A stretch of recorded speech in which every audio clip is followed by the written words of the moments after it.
Good morning students. Class 7th lesson number 6 achievements of Sultanate. Our topic is painting and music.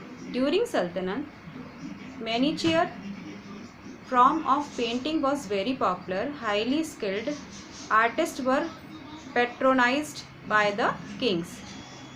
The miniature painting were mainly drawn to illustrate the stories narrated in the books. The artists used to paint the pictures of their kings whenever asked. Indian music was influenced by Persian and Arabic style of music. The sitar, sarangi and tabla were the popular instrument played from the amusement of the courts.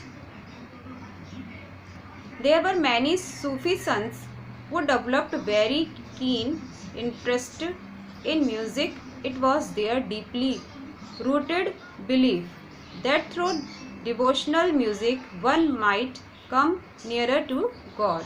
There were several Hindus' works on music translated into Persian language during सल्तनत. चित्रकला और संगीत के बारे में जानेंगे कि उस समय जो सल्तनत काल के अचीवमेंट हुए उसमें क्या क्या अचीवमेंट हुए चित्रकला और संगीत में. सल्तनत काल में बारीक और छोटे छोटे चित्र बनाए जाते थे. कलाकारों को दरबार में आश्रय मिलता था. कभी कभी वे पुस्तक में जो वर्णित घटनाएं होती थी उन्हें चित्र द्वारा प्रदर्शित करते थे.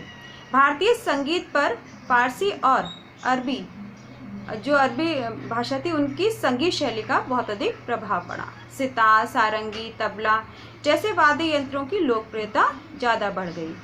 कुछ सूफी संतों ने संगीत में विशेष रुचि दिखाई. उनका विश्वास था कि भक्ति संगीत भी ईश्वर के निकट पहुंचाने का एक रास्ता है. इससे संगीत के नए रूपों जैसे कव्वाली को लोकप्रिय होने में बड़ी सहायता मिली. नेक्स्ट टॉपिक है हमारा डेवलपमेंट ऑफ ऑर्नामेंट्स. क्या डेवलपमेंट हुए जो हमारे ऑर्नामेंट्स थे उसमें. Banaras and Saurashtra were so popular for their swords during middle age. Thereafter the art of swords making become popular. Even the Lahore, Sialkot, Multan, Gujarat और Golconda. The knife, jamdar, arrows and bows made in Rajasthan and Gujarat were in great demand.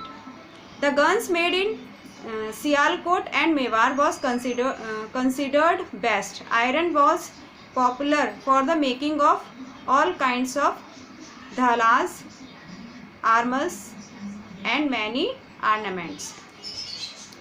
उस समय जो अस्त्र शस्त्र थे उनका विकास या उनका डेवलपमेंट कैसे हुआ सल्तनत काल में.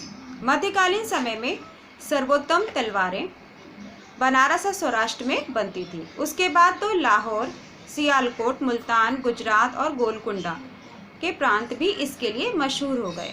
राजस्थान और गुजरात में निर्मित जमदार छुरे, धनुष तथा तीरों की बड़ी मांग थी.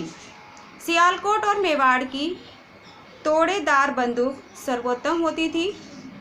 तोड़ेदार बंदूकों के अलावा लोहे का उपयोग सब प्रकार के कवच, ढाल, हथियार, बंदूक और तोप के गोले आदि में होता था.